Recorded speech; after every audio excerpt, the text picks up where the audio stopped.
വളർത്തിയ റപ്പായി അപ്പാപ്പനാണ് ഈ കുടുംബത്തിന്റെ തൂണ്. സ്നേഹം കൊണ്ട് കുടുംബത്തെ ഒന്നു ചേർക്കുന്നതാണ് ഒരമ്മ.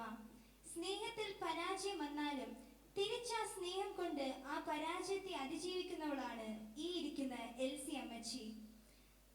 റപ്പായൽ അപ്പാപ്പന്റെയും എൽസി അമ്മച്ചിയുടെയും മൂത്ത മകനായ ജോഷി കുറെ ബിസിനസ്സും കാശ് കൈകാര്യം ചെയ്ത് ഇപ്പോൾ കുടുംബ സമ്പാദ്യം നോക്കുന്നവൻ. ജോഷിയുടെ ഭാര്യ ലീന തന്റെ ഭർത്താവിനെ ഓർത്ത് സന്തോഷിക്കുന്നവളും അതിനേക്കാൾ ഉപരിയായി തന്റെ സൗന്ദര്യത്തിൽ മുഖ്യത്വം കാണിക്കുന്നവളും. ജോഷിയുടെയും ലീനയുടെയും മൂത്ത മകനായ ഇമ്മാനുവേൽ ഒരു എഞ്ചിനീയർ വിദ്യാർത്ഥിയാണ്. രണ്ടാമത്തെ മോൻ അലക്സ് വിസ്കോം വിദ്യാർത്ഥിയും. ഇനി നമുക്ക് ഈ പുത്തൂർ തറവാട്ടിൽ നടക്കുന്ന അവരുടെ അനുദിന ജീവിതത്തിൽ നമുക്ക് നോക്കാം.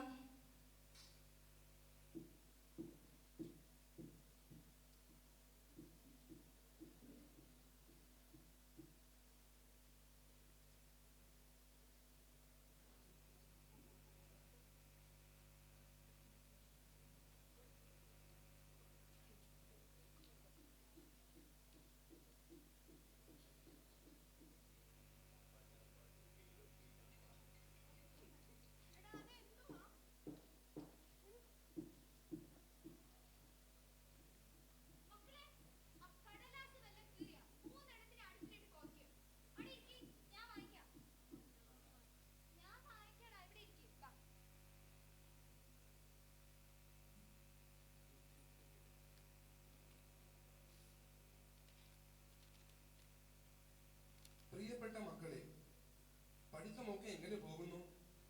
നിങ്ങൾ അടികൂടി അമ്മയെ ശല്യം ചെയ്യാറുണ്ടോ? ഞാൻ പോകുമ്പോൾ നിങ്ങളോട് പറഞ്ഞതല്ലേ, എല്ലാവരും വലിയ മക്കളാവാറായി.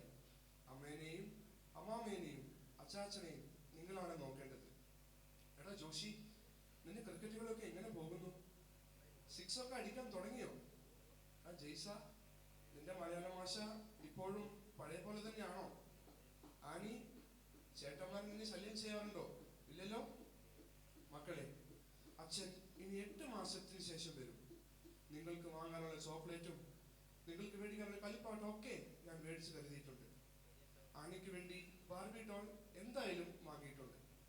നിങ്ങൾ അച്ഛനെ കത്തെഴുതണം കേട്ടോ. ജയ്സ, അവസാനത്തെ തവണ പോലെ ഇപ്രാവശ്യം ഒരു ചിത്രം നീ വരയ്ക്കണം. എല്ലാ ദിവസവും നിങ്ങൾ കുറിച്ച് ആലോചിക്കും. ഞാൻ അച്ഛൻ വരുമ്പോ നിങ്ങൾ അച്ഛനെ മറന്നു പോകുന്നില്ലല്ലോ. സ്നേഹത്തോടെ അച്ഛൻ. എന്റെ എൽസി, നീ ഇവിടെ ഉണ്ടായിരുന്നെങ്കിൽ എന്ന് ഞാൻ ചിന്തിക്കാത്ത ദിവസമില്ല.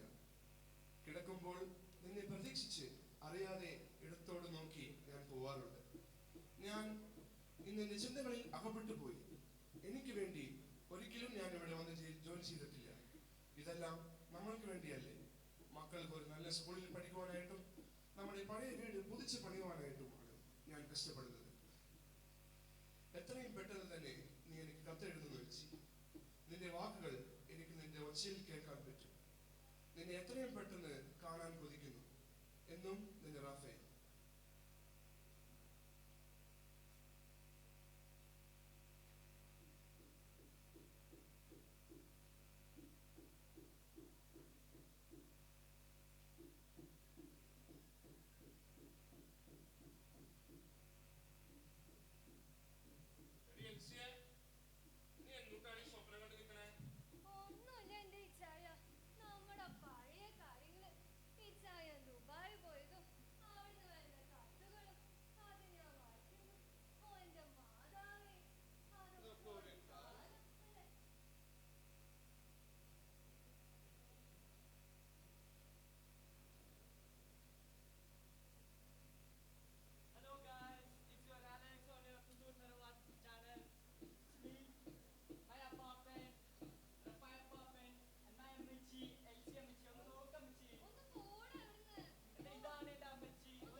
നിർബന്ധണ്ടാ പറയാ?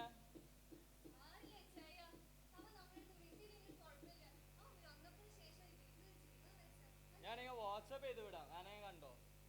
പറയാനൊന്നും സമയമില്ല. ആരെങ്കിലും എന്റെ ലാപ്ടോപ്പിൽ ചാർജർ ഉണ്ടോ? അപ്പാപ്പിന്റെ അമ്മമ്മേന്റെ ലാപ്ടോപ്പിൽ ചാർജർ ഉണ്ടോ? ഞാൻ കണ്ടില്ല മോനെ. ഈ കോപ്പ് എവിടെ വെച്ചാവോ? ആവശ്യമുള്ള നേരത്ത് കാണൂല്ല. നിങ്ങളുടെ മോൻ തുടങ്ങിയിട്ടുണ്ട്. ഫോൺ വിളിച്ച് എടുക്കാൻ പറ്റാതെ ഏത് പാതാളത്തിൽ ചെന്ന് കിടക്കുന്ന ഞാൻ കൊടുത്ത 50 ലക്ഷം ബാങ്ക് ഡെപ്പോസിറ്റ് ചെയ്യാൻ പറഞ്ഞ് എത്ര ദിവസമായി?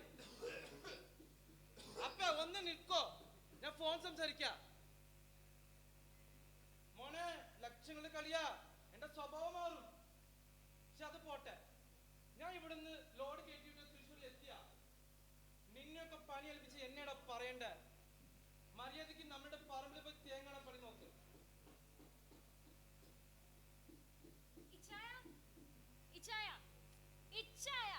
എന്താ ലീന, എന്റെ സാരി എങ്ങനെയുണ്ട്? എനിക്ക് ഈ ഓവിച്ചാറ് മാത്രമല്ലോ. ആ, നന്നായിട്ടുണ്ട്. പോ. ഇച്ചായ, നമുക്കൊന്ന് പുറത്തു പോയാലോ? ഒരു സാരി എടുക്കണം. പോയ ആഴ്ചയില്ല ഞാൻ 15,000ത്തിന്റെ സാരി വാങ്ങിച്ചു കൊടുത്താ. അത് നിങ്ങളുടെ കുഞ്ഞമ്മയുടെ മോളുടെ കല്യാണത്തിനല്ലേ? ഇതിപ്പോ എന്തിനാ? ഇതിപ്പോ എന്റെ അമ്മയുടെ മോളുടെ കല്യാണത്തിനാ. കശുവണ്ടി ബിസിനസ് എക്സ്പോർട്ട് മുതലാളിയുടെ ഭാര്യയാണ് ഞാൻ. അങ്ങനെ ഇരിക്കുമ്പോ കുറഞ്ഞത് 30 നാട്ടിലെ സാരി കൊടുത്തില്ലെങ്കിൽ ആർക്കാ മോശം? ഇച്ചായനാ. ശരി ശരി, ഞാൻ പൈസ തരാം. പക്ഷെ എന്റെ കൊണ്ട് വരാൻ പറ്റില്ല കേട്ടാ. ആ, അതൊക്കെ മതി. ആ, പിന്നെ ഇച്ചായ, ഈ റോളർ വെച്ച ചെയിൻ കൂടി ഒന്നാ. ഇതിപ്പോ എന്തിനാ? കശുവണ്ടി ബിസിനസ് മുതലാളി. അയ്യോ, അതൊന്ന് വിട്ടോ, വിട്ട് കളിയോ. ഞാൻ കാശ് തരാം, പോയി വാങ്ങിച്ചോ. അന്നാ കുഴപ്പമില്ല. ഈ ഇച്ചായൻ എന്നോടുള്ള സ്നേഹം കണ്ടോ? ശരി, നീ ഇപ്പൊ ഇങ്ങനെ ചെയ്തുകൊണ്ടിരുന്ന ഇവിടെ ഒരു തെങ്ങുനാടാ. ഒന്ന് പോവാ ഇച്ചായ.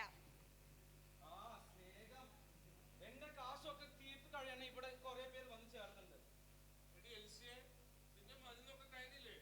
അത് നമ്മുടെ ജോഷിമോന്റെ അടുത്ത് ഞാൻ പറഞ്ഞതാ. അവൻ ഈ മരുന്ന് മേടിച്ചോ? സാരില്ല ഇച്ചായ, സാരില്ല, നമ്മുടെ മോനുണ്ട്, കുഴപ്പമില്ല. വാ, എല്ലാരും പ്രാർത്ഥനയല്ല വായോ. എടി, അവൾ എന്തൊക്കെ തല്ലുകൊള്ളി ആയാലും ഡാ മക്കളെ, വന്ന വിശ്വാസമുണ്ട്. അല്ല ഇച്ചായ, കാര്യം നേടാൻ എനിക്ക് നോക്കാം. ഇമ്മാനുവലേ, അലക്സേ, ഇങ്ങോട്ട് വന്നേ. എന്തിനാ? പ്രാർത്ഥനയല്ലടാ, വാടാ. ഇപ്പഴാ? ആ, ഇപ്പൊ തന്നെ. മനുഷ്യന് 8 മണിയല്ലേ? 9 മണിക്ക് കുടുംബാളക്കളാ. മോളെ, നിന്റെ ദൈവവിശ്വാസം എനിക്ക് വളരെ ഇഷ്ടപ്പെട്ടുട്ടാ. ദൈവവിശ്വാസം ഒന്നുമല്ല അപ്പച്ച. 9 മണിക്ക് കുടുംബങ്ങളൊക്കെ ഉണ്ട്. എനിക്കത് കണ്ടില്ലെങ്കിൽ ഉറക്കം വരില്ല. അതുകൊണ്ടാ. വേഗം തീർത്തിട്ട് വാ.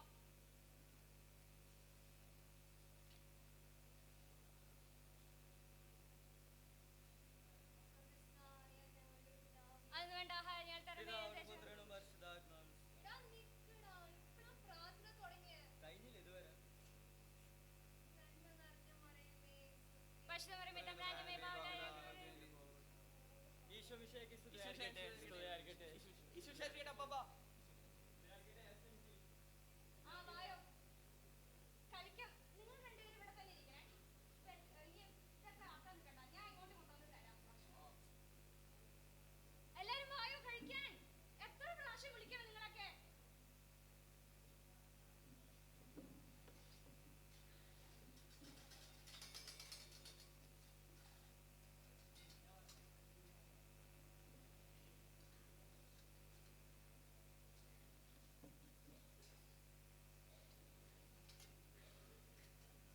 അതെ, എനിക്ക് വിളമ്പിയിട്ട് ഞാൻ കേൾക്കും. നിങ്ങൾ ആവശ്യമുള്ളവര് എന്താന്ന് വെച്ചാൽ എടുത്ത് കഴിച്ചോളാം. മനസ്സിലായോ? ആ.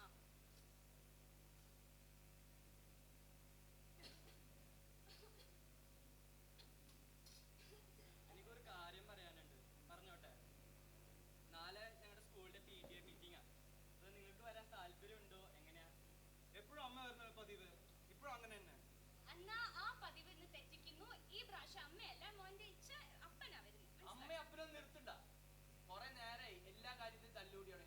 ഈ കാര്യത്തിൽ ഞാൻ ഒരു തീരുമാനം എടുത്തിട്ടുണ്ട്. ഞാൻ പുറത്തുനിന്ന് ആൾക്കാരെ റെഡിയാക്കിയിട്ടുണ്ട്. നിങ്ങൾ ഇനി ഒരു ഉപകാരം ചെയ്താൽ മതി. ആ സമയത്ത് കേറി വരാണ്ടിരുന്നാൽ മതി. അല്ലടാ? അതെ, നീ അല്ലാണ്ട് ഇവരോട് ഇത് പറയൂ. അറിയാണ്ട് പറഞ്ഞു പോയതാ മോനെ. ശരി. അപ്പൊ ശരി, എന്തെങ്കിലും ആവട്ടെ.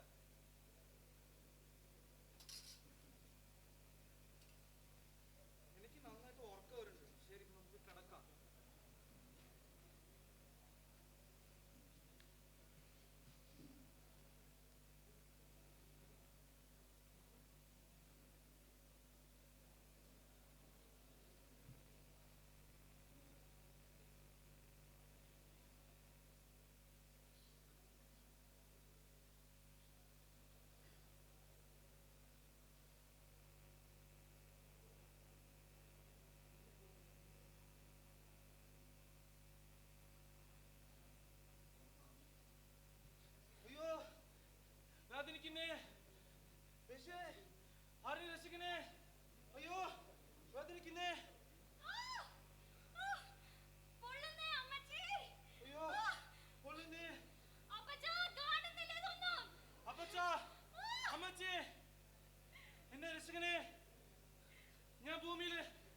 എനിക്ക്.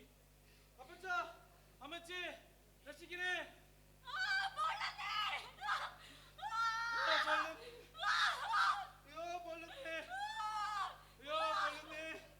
എടാ മോനെ ജോഷിയെ, ദൈവം നമുക്ക് തന്ന ആയുസ് ആ ഒരിക്കലും നശിച്ചു പോകാതെ ജീവിക്കണം. നമ്മൾ ദൈവത്തിന്റെ അടുത്ത് നിന്നാണ് വന്നത്. അവന്റെ അടുത്തേക്ക് തന്നെ നമ്മൾ തിരിച്ചു പോകാനുള്ള ബോധ്യം നമുക്ക് വേണം. നീയോ ഈ ലോകത്തിലുള്ള സുഖങ്ങളുടെ പുറകിൽ നീ നടന്നു, പൈസ ഉണ്ടാക്കുവാൻ നീ നടന്നു. അതുകൊണ്ടാണ് നീയും നിന്റെ ഭാര്യയും ഈ സ്ഥിതിയിലായിരിക്കുന്നത്. സഹനമില്ലാതെ സന്തോഷമില്ല, കുരിശില്ലാതെ സ്വർഗമില്ല. ഇത് നീ ഓർത്തോ. അപ്പച്ചാ, എന്നോട് ക്ഷമിക്കണേ. ഞാൻ ജീവിത ജീവിതം ഞാൻ ഓർത്ത് നോക്കുമ്പോ ഞാൻ എത്ര പാപിയാണ് ജീവിച്ചത് എനിക്ക് അറിയുന്നു. അപ്പച്ചാ, അമ്മച്ചേ, നിങ്ങൾ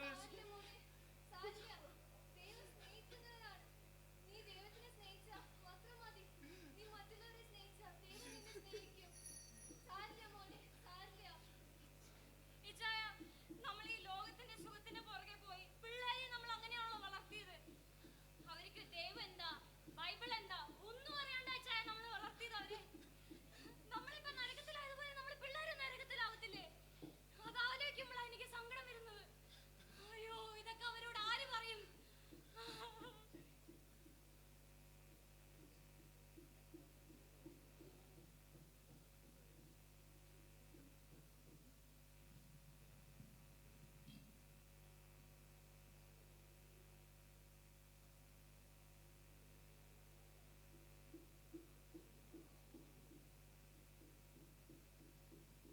കുടുംബം ഒരു കണ്ണാടി കുപ്പി പോലെയാണ്.